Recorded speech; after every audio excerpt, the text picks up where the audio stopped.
काली नजर। माँ, माँ। अरे क्या माँ माँ कर रहा है? बकरी का बच्चा है क्या?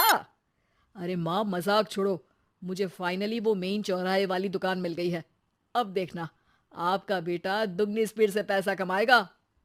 उफ़ो, ये क्या? मेरी ऑनलाइन मेकअप क्लास चल रही है। इतनी जोर से क्यों बोल रहे हो आप दोनों?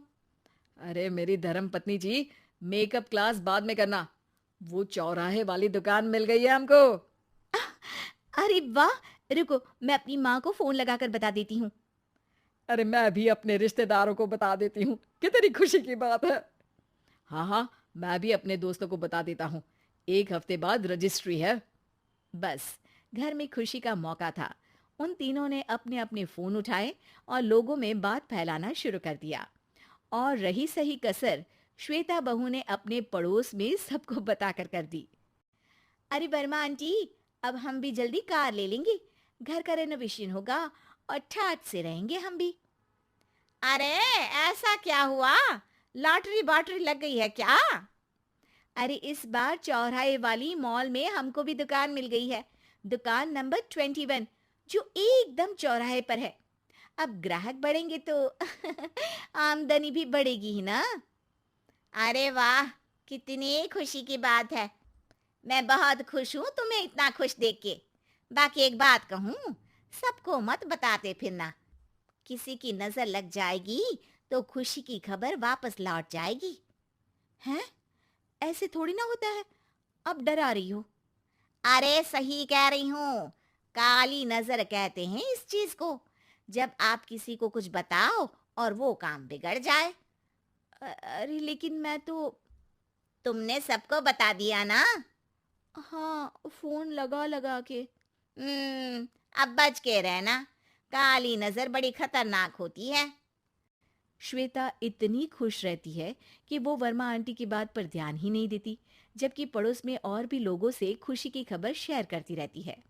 अगले दिन राजेश बहुत दुखी होकर घर आता है। अरे बेटा, क्या हुआ? मुंह क्यों सूजा हुआ है? मधुमक्खी ने काट लिया क्या?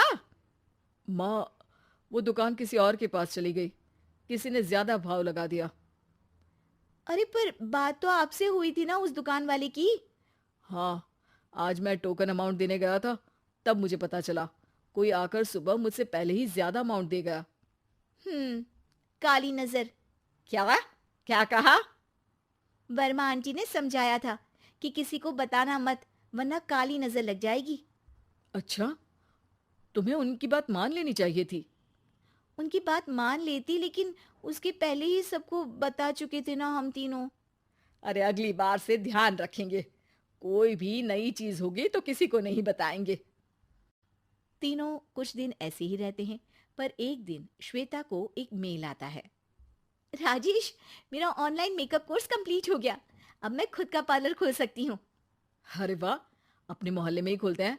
ये जो घर के सामने दुकान है ना, वहीं। हाँ, यहाँ सस्ती भी मिल जाएगी। अगले दिन श्वेता वर्मा आंटी के पास जाती है, मिठाई का डब्बा लेकर। अरे आओ आओ, कैसे आना हुआ? जोर से नहीं बोलूंगी। वो सामने वाली दुकान है ना, वहां मैं अपनी पार्लर की दुकान खोलने वाली हूँ। उसकी मिठाई है। अरे वाह, बहुत बधाई हो तुमको। हाँ, मैं कमाने लगूंगी तो राजेश पर पूरे घर का बोझ नहीं रहेगा ना आंटी जी। ये तो है। पर ये बता कि तूने ये बात किसी और को तो नहीं बताई ना? अरे नहीं नहीं, पिछली बार गलती कर दी थी। काली नजर लगी किसी की और राजेश के हाथ से वो दुकान चली गई थी। सबको मत बताना। चलो मैं चलती हूँ, कल दुकान की बात करने भी तो जाना है। अगले दिन श्वेता दुकान के लिए मालिक से बात करने जाती है। अरे लेकिन दुकान तो हम कल रात को ही किसी को दे चुके हैं। कल ही? हाँ, कल ही। 2 दिन बाद कोई यहाँ पार्लर भी खोल लेगा। अब कहीं और दुकान देख लीजिए। अरे पर हमको भी तो पार्लर ही खोलना था। हाँ भाई, ये एक ही दुकान है। आधी आधी तो नहीं दे सकता ना मैं। राजेश और श्वेता घर पर हताश होकर आ जाते हैं। इस बार तो किसी को बताया भी नहीं था। अब किसकी काली नजर लग सकती है?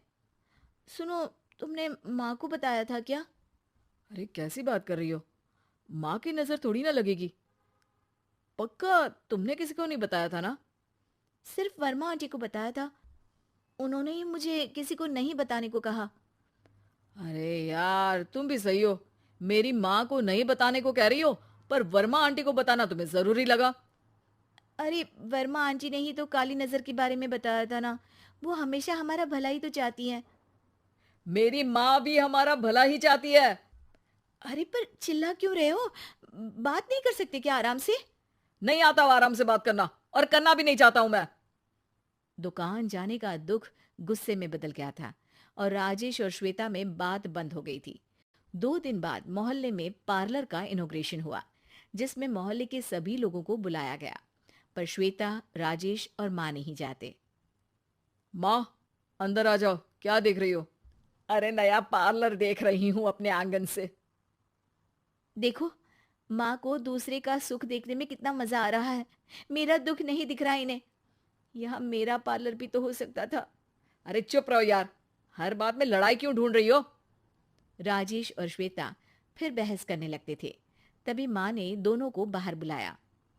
अरे जरा देखो तो, दुकान चलाने वाले का बोर्ड पर नाम क्या लिखा है? श्रुति वर्मा। गाड़ी निकाल बेटा, हमें कहीं जाना है। काली नजर का इलाज कराने? राजेश अपनी बाइक निकालता है। तीनों ट्रिपलिंग कर रहे हैं। माँ राजेश को उस मॉल वाली दुकान पर लेकर जाती है जहां राजेश अपनी दुकान खोलने वाला था।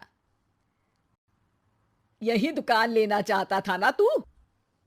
हाँ, पर इनको भी दुखी करने लेकर आई हो क्या यहाँ पर दुकान दिखाकर? वहां काफी नहीं था? अरे श्वेता, थोड़ा सब्र रख, अभी पता चलेगा कि हम यहाँ क्यों आए हैं। बता, इस दुकान चलाने वाले का नाम क्या है? अनुपम वर्मा। कुछ समझ में आया? वो दुकान वाली श्रुति वर्मा, ये दुकान वाला अनुपम वर्मा, और हमारे पड़ोस में हमने उस दुकानों के बारे में बताया किसको था? अब वर्मा आंटी को।